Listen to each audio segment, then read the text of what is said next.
Welcome to Techalite Institutes. Hello everyone, I welcome you all to this series of Techalite Institute in which I will be taking your current affairs part. आज की class में हम 8 से 16 जुलाई का current affair discuss करने वाले हैं, both national है इंटरनेशनल। छत्तीसगढ़ का करंट अफेयर हम अलग से डिस्कस करेंगे। आपको अगर इस वीडियो का अगर आपको PDF चाहिए तो आप हमारा टेकलाइट इंस्टीट्यूट का ऐप डाउनलोड करके आप लॉग इन करिएगा, आपको फ्रीली अवेलेबल होगा PDF। क्लास स्टार्ट करते हैं। फर्स्ट इंपॉर्टेंट न्यूज़ है आपका, department of public enterprises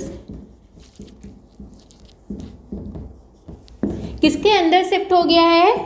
ministry of railway के अंदर, सॉरी मिनिस्ट्री ऑफ आपका फाइनेंस के अंदर। ठीक है, आपका जो डिपार्टमेंट ऑफ पब्लिक एंटरप्राइज किसके अंदर शिफ्ट हुआ है? मिनिस्ट्री ऑफ फाइनेंस के अंदर। लोक उद्यम विभाग किसके अंदर चला गया है? वित्त मंत्रालय के अंदर। ये पहले किसके अंदर था? Ministry of heavy industries and public enterprises.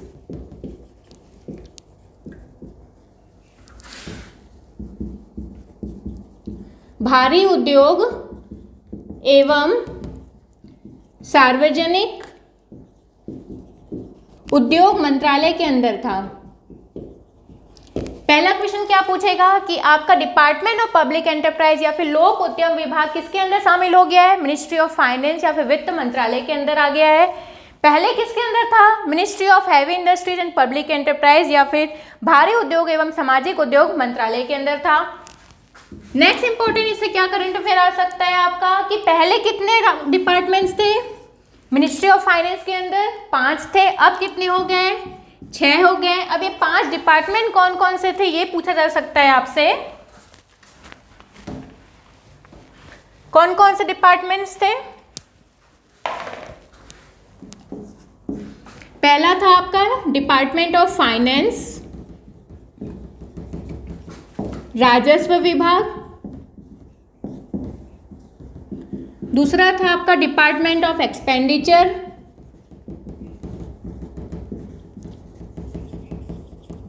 व्यय विभाग। तीसरा था आपका डिपार्टमेंट ऑफ इकोनॉमिक अफेयर्स,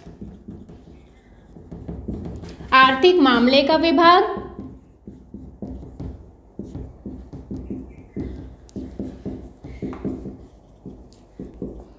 चौथा था आपका department of financial affairs, department of financial services. वित्तीय सेवा विभाग।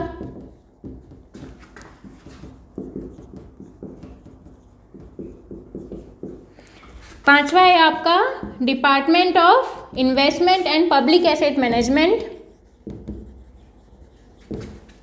डिपार्टमेंट ऑफ इन्वेस्टमेंट एंड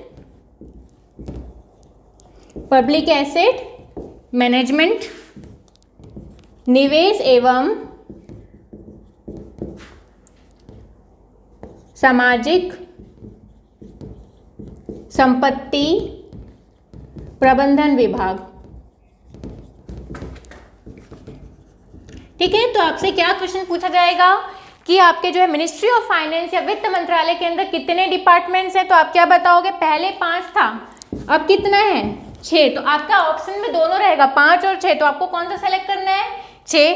कौन कौन से डिपार्टमेंट्स हैं? ये 5 के अलावा इसका भी नाम रहेगा। तो आपको ये याद रखना है कि आपका लोक उद्यम विभाग जो है अब किसके अंदर आ गया? वित्त मंत्रालय के अंदर। कौन कौन से विभाग हैं? डिपार्टमेंट ऑफ फाइनेंस राजस्व विभाग, डिपार्टमेंट ऑफ एक्सपेंडिचर व्यय विभाग, डिपार्टमेंट ऑफ इकोनॉमिक अफेयर्स आर्थिक मामले का विभाग, डिपार्टमेंट ऑफ फाइनेंशियल सर्विस वित्तीय सेवा विभाग, department of investment and public asset management निवेश एवं सामाजिक संपत्ति प्रबंधन विभाग। नेक्स्ट इंपॉर्टेंट न्यूज है आपका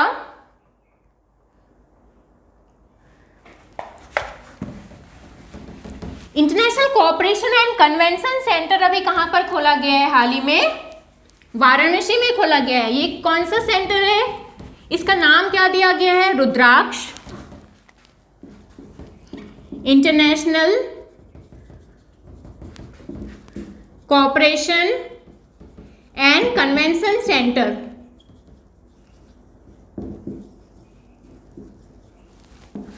अंतर्राष्ट्रीय सहयोग एवं संगठन केंद्र कहाँ पर खोला गया है?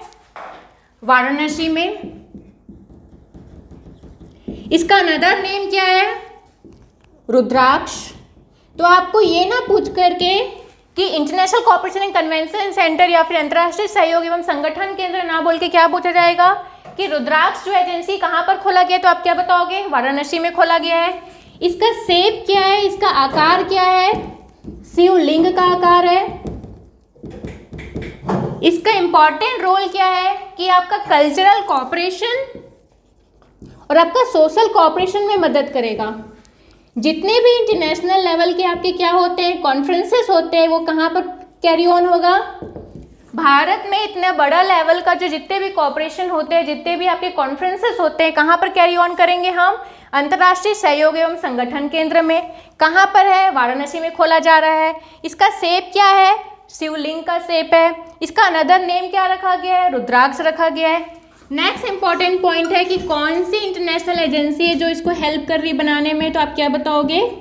जापान की एजेंसी है जो इसको बनाने में मदद कर रही है। नेक्स्ट इंपॉर्टेंट न्यूज़ है आपका, आपने पीयूष गोयल के नाम सुना होगा। वो किस पोजीशन में नियुक्त किए गए हाल ही में?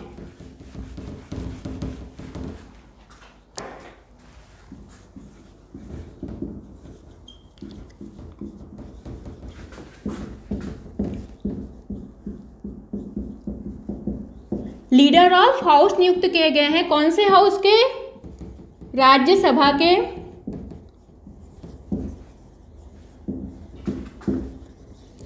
सदन के नेता नियुक्त किए गए हैं। हाल ही में सदन के नेता राज्यसभा के किनको नियुक्त किया गया है? पीयूष गोयल को नियुक्त किया गया है। इसके पहले कौन थे? थावरचंद गहलोत थे। थावरचंद गहलोत को किस पोजीशन में नियुक्त किया गया है? कर्नाटका के राज्यपाल या कर्नाटका के गवर्नर के पोजीशन में नियुक्त किया गया है। तो क्या क्वेश्चन आएगा आपका कि पीयूष गोयल को किस पोजीशन में नियुक्त किया गया, तो आप क्या बताओगे? या फिर आपका सदन के नेता, राज्यसभा के सदन के नेता कौन है, तो क्या बताओगे? पीयूष गोयल है। ऑप्शन में आपका थावरचंद गहलोत भी रहेगा। तो थावरचंद गहलोत जो है पहले थे, प्रेजेंटली कौन है? पीयूष गोयल है। थावरचंद गहलोत को किस पोजीशन में नियुक्त किया गया है? कर्नाटका के गवर्नर या फिर कर्नाटका के राज्यपाल के में नियुक्त किया गया है। नेक्स्ट इंपॉर्टेंट न्यूज़ है आपका, हाल ही में जो है आपका सबसे बड़ा, भारत का सबसे बड़ा सौर ऊर्जा पार्क कहाँ पर स्थापित किया जा रहा है, उसकी कैपेसिटी क्या है और कौन उसको बना रहा है? इंडियाज लार्जेस्ट सोलर पार्क कहाँ पर बन रहा है? गुजरात के कच्छ में बन रहा है। इसकी कैपेसिटी क्या है? 4.75 गीगावाट है। ठीक है, तो आपसे क्या पूछा जाएगा कि आपका भारत का सबसे बड़ा सौर ऊर्जा पार्क कहाँ पर बन रहा है, तो आप क्या बताओगे? कच्छ में बन रहा है। इसकी कैपेसिटी क्या है? 4.75 गीगावाट है। और इसको कौन बना रहा है? एनटीपीसी संस्था है जो इसका निर्माण कर रही है। नेक्स्ट इंपॉर्टेंट न्यूज़ है आपका, कौन से नॉर्थ ईस्ट स्टेट है हाल ही में जो आपका इंडिया का रोड मैप में, रेलवे मैप में एंटर की गई है, जो इंडिया का आपका 75 ईयर हो गया है स्वतंत्रता का, उसके बाद भी अभी तक जो है वहाँ पर रेलवे नहीं पहुँचा था। कौन सी ऐसी नॉर्थ ईस्ट स्टेट है? मणिपुर है। अभी अभी जो है वहाँ पर क्या हुआ है? रेलवे नेटवर्क में एंटर किया गया है। Manipur has entered the India's railway network या फिर मैप। भारत का रेल नक्शा में कौन से राज्य को अभी अभी स्थान मिला है? मणिपुर को। ये मोस्ट इम्पॉर्टेंट न्यूज़ है क्योंकि आपका इंडिया का 75 ईयर इंडिपेंडेंस हो गया, लेकिन अभी तक जो है मणिपुर में रेलवे नहीं पहुंचा था या फिर भारत के रेल नक्शा में मणिपुर को स्थान नहीं मिला था। नेक्स्ट इंपॉर्टेंट न्यूज है आपका, अभी तक आपने सुना होगा एटीएम के बारे में जिससे आप पैसे निकालते हो, लेकिन अभी कौन सा स्थापित किया जा रहा है? Grain ATM. इंडिया का सबसे पहला ग्रेन एटीएम कहाँ पर स्थापित किया जा रहा है? ये इंडिया का सबसे पहला है। कहाँ पर स्थापित किया जा रहा है? गुरुग्राम में। अब ये वर्क कैसे करेगा? जैसे आप मनी निकालते हो, आप जो है एटीएम पिन डालते थे और अपना जितने पैसे आपको चाहिए उतने निकाल लेते थे। ग्रेन एटीएम में क्या करोगे आप? वो आपका जो है आधार कार्ड नंबर या फिर आप अपना जो है फिंगरप्रिंट से जो है वो आपका लॉगिन हो जाएगा। इसमें आपका क्या होगा, जितने आपको जो है चावल, गेहूं और आपका कौन कौन सा इसमें निकलेगा अभी? राइस, व्हीट और आपका मिलेट, चावल, गेहूं और बाजरा निकलेगा।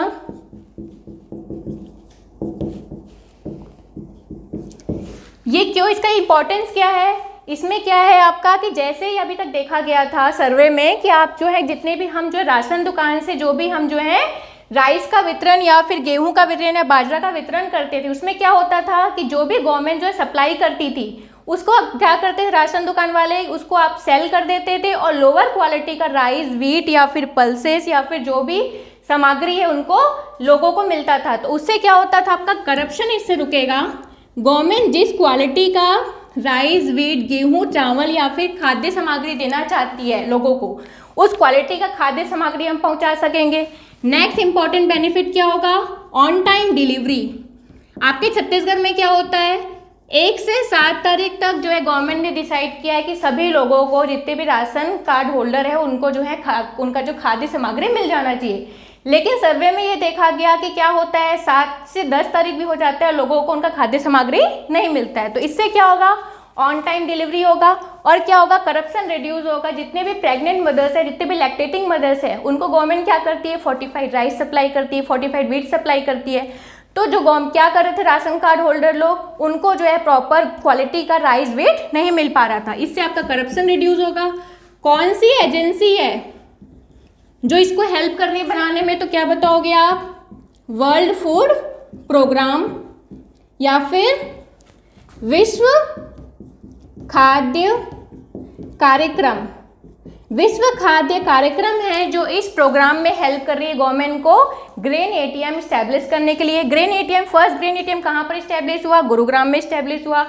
सबसे पहले ग्रेन एटीएम में हम क्या क्या सप्लाई कर रहे हैं? चावल, गेहूं और बाजरा सप्लाई कर रहे हैं। वर्ल्ड फूड प्रोग्राम या फिर विश्व खाद्य कार्यक्रम जो है इसको गवर्नमेंट ऑफ इंडिया को मदद कर रहा है ग्रेन एटीएम स्टैब्लिश करने में। नेक्स्ट इंपॉर्टेंट न्यूज है आपका, इंडिया का पहला डॉल्फिन रिसर्च सेंटर कहां पर है? अगर आप न्यूज पढ़ रहे होंगे तो आपको पता होगा कि इंडिया का या फिर ये एशिया का भी पहला है। कहां पर स्टैब्लिश किया जा रहा है? India's and Asia's first dolphin research centre कहां पर खोला जा रहा है? पटना में या पटना यूनिवर्सिटी में। भारत का और एशिया का पहला डॉल्फिन अनुसंधान केंद्र कहां पर खोला जा रहा है? पटना में खोला जा रहा है। डॉल्फिन इंपॉर्टेंट क्यों है? डॉल्फिन हमारा क्या है? नेशनल एक्वाटिक एनिमल है। क्या है आपका? भारत का राष्ट्रीय जलीय जंतु है। और क्या इंपॉर्टेंट है डॉल्फिन से? डॉल्फिन जो किस में रहती है? फ्रेश वाटर में रहती है। कहाँ कहाँ मिलती है? इंडिया में गैंजेस में मिलती है या गंगा में मिलती है। दूसरा कहाँ मिलती है? इंडस या फिर सिंधु में मिलती है। तीसरा कहाँ मिलती है? यांगतेज में मिलती है, यांगतजी बोलते हैं या तो। चौथा कहाँ मिलती है? अमेज़न में मिलती है या अमेज़न। अब ये किस में मिलती है? फ्रेश वाटर में मिलती है। क्या देखा गया है कि कंटिन्यूअसली इसका पॉपुलेशन क्या हो रहा है? विलुप्त हो रहा है, धीरे धीरे कम होते जा रहा है। क्यों ऐसा हो रहा है? क्योंकि ये फ्रेश वाटर में मिलती है, फ्रेश वाटर में मिलती है तो हमारा जो रिवर्स है, हमारी जो नदी है वो क्या हो रही है? प्रदूषित होते जा रही है। इसलिए ये जो है इनकी पॉपुलेशन कम होते जा रही है। कहाँ कहाँ मिलता है ये पूछा जा सकता है। या फिर आपका भारत का राष्ट्रीय जलीय जंतु कौन सा, ये पूछा जा सकता है। या फिर इंडिया का या फिर एशिया का सबसे पहला राष्ट्रीय डॉल्फिन अनुसंधान केंद्र कहाँ खोला जा रहा है? तो आप क्या बताओगे? पटना में खोला जा रहा है। नेक्स्ट इंपॉर्टेंट न्यूज है आपका, सीपी ग्राम करके एक ऐप डाउनलोड किया गया है, एक ऐप डेवलप किया गया है। इसके बारे में आप सुने होंगे। सीपी ग्राम ऐप क्या है? क्या पूछा जाएगा कि सीपी ग्राम ऐप जो है क्या है, किससे रिलेटेड है, किस फील्ड से रिलेटेड है? तो आप क्या बताओगे? ग्रेवियांस रिलेटेड, जो लोगों का जितने भी ग्रेवियांस होते हैं उनको सॉल्व करने के लिए। किस प्रकार का ऐप है ये? ग्रेवियांस रिडर्सल ऐप है। इसका खासियत क्या है, इसके स्पेशल फीचर्स क्या है कि ये ऐप क्या करेगा, जितने भी ग्रेवियांस आते हैं, जितनी भी शिकायतें आती है, इसको ये क्या करेगा? कैटेगराइज कर देगा कि एक तरीके की जो शिकायतें बार बार आ रही है उनको ये कैटेगराइज कर देगा कि गवर्नमेंट को इससे क्या हेल्प मिलेगा, गवर्नमेंट को इससे हेल्प मिलेगा कि जो वो प्रॉब्लम पर्टिकुलर मतलब बहुत ज़्यादा नंबर के पीपल जो है इसको फेस कर रहे हैं, तो गवर्नमेंट क्या करेगी? उसको सॉर्ट आउट करने के लिए उसका बेसिक जो फाउंडेशन प्रॉब्लम, जो बेस प्रॉब्लम है उसको सॉल्व करने के लिए कोशिश करेगी। तो ये सीपी ग्राम ऐप क्या करेगा? सर्विस डिलीवरी में हेल्प करेगा कि बेटर सर्विस डिलीवरी हो सके। अभी तक हमारे पास ऐसे कोई भी ऐप नहीं थे जो कि आपका जितनी भी शिकायतें उनको कैटेगराइज कर सके। नेक्स्ट इंपॉर्टेंट न्यूज़ क्या है आपका? इंडिया का पहला क्रिप्टोगेमिक गार्डन कहाँ पर है? अभी तक आप सुने होंगे कि हम जो है चाय का बागान सुने होंगे, या मसाले का बागान सुने होंगे, या कॉफ़ी का बागान सुने होंगे, शुगर केन का बागान सुने होंगे, फ्लावर के बागान, ट्यूलिप बागान सुने होंगे, लेकिन पहली बार सुने होंगे क्रिप्टोगेमिक गार्डन। अब ये क्रिप्टोगेमिक क्या होता है? क्रिप्टोगेमिक गार्डन हम कहाँ पर खोल रहे हैं? उत्तराखंड में खोल रहे हैं। क्रिप्टोगेमिक में कौन कौन से प्लांट्स आते हैं? एल्गी, शैवाल, दूसरा आता है ब्रायोफाइट्स, तीसरा आता है आपका फंगी या कवक, चौथा आता है आपका लाइकेन, पांचवा आता है आपका फंस। ये सारे आपके जो है क्रिप्टोगेमिक गार्डन में है, इंक्लूड होंगे। क्रिप्टोगेमिक जो है आप जो बायो में पढ़ोगे डिटेल में, जिसमें जो है algae, bryophytes, fungi, lichen and फंस को हम जो है प्रिजर्व करके रखेंगे। नेक्स्ट इंपॉर्टेंट न्यूज है आपका, स्पर्श सिस्टम, एक स्पर्श करके स्कीम लॉन्च किया गया है। ये स्कीम कौन सी मिनिस्ट्री, कौन सा मंत्रालय लॉन्च किया गया है, किस मंत्रालय के लिए है, इसका मेन टारगेट क्या है? कौन सी स्कीम? स्पर्श स्कीम या स्पर्श प्रणाली किसके लिए है? रक्षा मंत्रालय के लिए। मिनिस्ट्री ऑफ डिफेंस ने इसको लॉन्च किया है। इसका मेन एम क्या है? ये आपका जो इसका मेन एम है कि जितने भी पेंशन कार्ड धारक हैं उनको जो है पेंशन ऑन टाइम डिलीवरी हो सके विदाउट एनी इंटरमीडियरी। इसका फुल फॉर्म क्या है? सिस्टम ऑफ पेंशन एडमिनिस्ट्रेशन, रक्षा।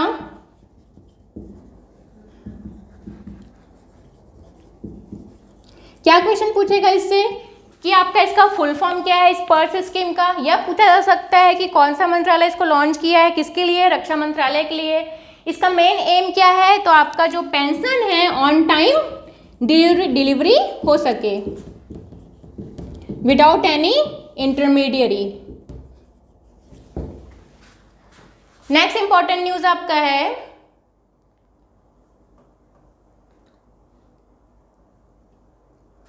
– 2022 का आपका वुमेन एशिया कप कहां पर होने वाला है?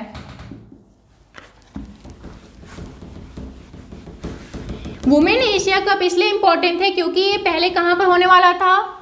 भुवनेश्वर में होने वाला था। महिला एशियाई कप या वुमेन एशिया कप कहाँ पर होने वाला था ये पहले? भुवनेश्वर में। इसका लोकेशन अब कहाँ शिफ्ट हो गया है? मुंबई या पुणे में। इसलिए क्वेश्चन इंपॉर्टेंट है कि आपका 2022 का वुमेन एशिया कप को कौन होस्ट करने वाला है, तो आप क्या बताओगे? मुंबई या पुणे। नेक्स्ट इंपॉर्टेंट न्यूज है आपका, शेर बहादुर ड्यूबा के नाम आप सुने होंगे। ये इंपॉर्टेंट क्यों है? शेर बहादुर ड्यूबा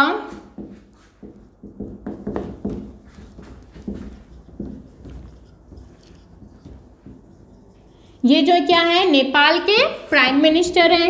ये इसलिए इंपॉर्टेंट है क्योंकि ये कंटिन्यूसली 5th टाइम जो है इलेक्ट हुए हैं। कितने बार?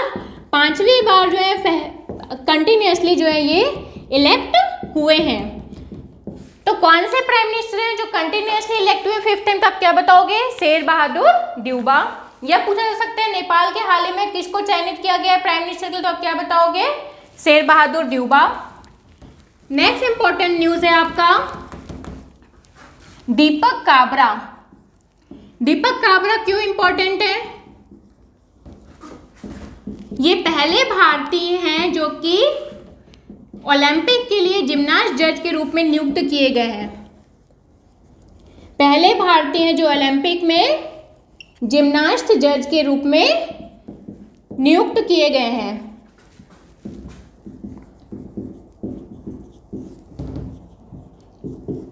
ठीक है, तो आपका क्या पूछा जाएगा कि हाल ही में कौन से भारतीय हैं जो कि आपका टोक्यो ओलंपिक्स में जिम्नास्ट जज के रूप में नियुक्त किए गए, तो आप क्या बताओगे? दीपक काबरा। नेक्स्ट इंपॉर्टेंट न्यूज है आपका कि 2026 का जो है बैडमिंटन चैंपियनशिप कौन सा देश जो है होस्ट करने वाला है, तो कौन सा देश है आपका?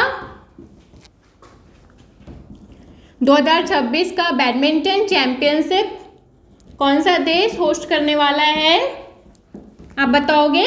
इंडिया या भारत? ऐसा क्वेश्चन पूछा जाता है कि ये जो मेजर इंपॉर्टेंट जो चैंपियनशिप जो आपके स्पोर्ट्स इवेंट्स हैं वो कौन सा देश जो है होस्ट करने वाला है।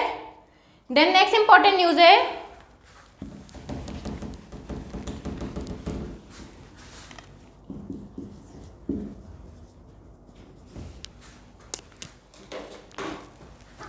सैयद ओस्मान अजहर मखसूसी। ये कौन है? ये आपके हैदराबाद के हंगर एक्टिविस्ट हैं। इनको कौन सा अवार्ड मिला गया अभी हाल ही में? Commonwealth point of light award.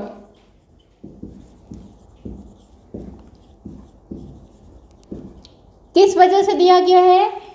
इनका एक एम है, इनका टैगलाइन है, क्या है? Hunger has no religion. हाल ही में किसको commonwealth point of light award दिया गया है, तो आप क्या बताओगे? सैयद ओस्मान अजहर मखसूसी को। कहाँ के हैं ये? हैदराबाद के हैं। क्या है ये? हंगर एक्टिविस्ट हैं, भूखमरी के अगेंस्ट लड़ाई करते हैं। इनका टैगलाइन क्या है? Hunger has no religion. या भूखमरी का कोई अपना जाति नहीं होता, भूखमरी का अपना कोई रिलीजन नहीं होता। नेक्स्ट इंपॉर्टेंट न्यूज आपका क्या है?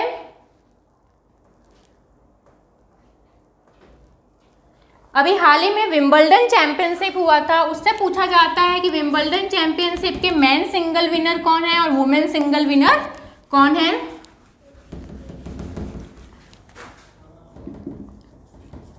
विंबलडन चैंपियनशिप किस खेल से रिलेटेड है, ये पूछा जा सकता है। तो ये किस खेल से रिलेटेड है? टेनिस से रिलेटेड है। नेक्स्ट इंपॉर्टेंट क्या पूछा जाएगा कि मेन सिंगल हाल ही में कौन जीता है, तो आप क्या बताओगे? नोवाक जोकोविक ने। और आपका वुमेन सिंगल किसने जीता है, तो आप क्या बताओगे? एशले बार्टी ने। किसी ना किसी एग्जाम में ये पूछा ही जाता है कि ये बहुत लोकप्रिय खेल है, जो टेनिस जो है बहुत लोकप्रिय खेल है, इसलिए आपका विंबलडन चैंपियनशिप किस खेल से रिलेटेड है ये पूछा जाएगा। या तो इसका मेन सिंगल विनर कौन है, वुमेन सिंगल विनर कौन है। नेक्स्ट इंपॉर्टेंट आपका क्या न्यूज है? आपने कौशिक बसु के नाम सुना होगा। कौशिक बसु कौन है? ये एक अर्थशास्त्री हैं, ये एक इकोनॉमिस्ट है। इनको हाल ही में कौन सा अवार्ड मिला है? हम्बोल्ट रिसर्च अवार्ड,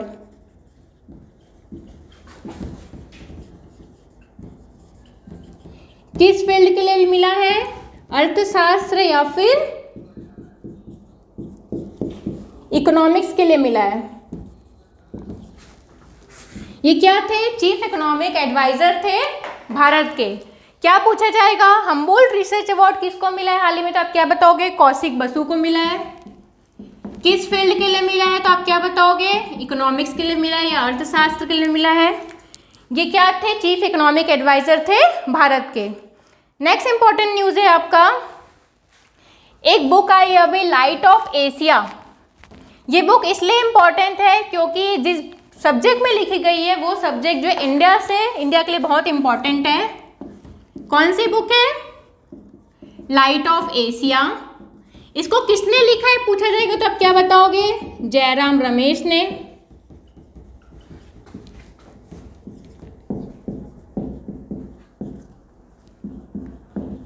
किस फील्ड से रिलेटेड है? तो ये क्या है? बुद्धिज्म से रिलेटेड है।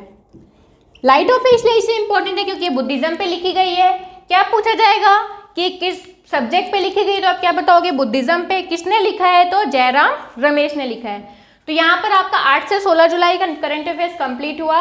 इसका पीडीएफ हमारे टेकलाइट इंस्टीट्यूट का ऐप डाउनलोड करके वहाँ पर आप लॉगिन करेंगे तो आपको फ्री में ऐप जो है आपका पीडीएफ अवेलेबल हो जाएगा। Thank you.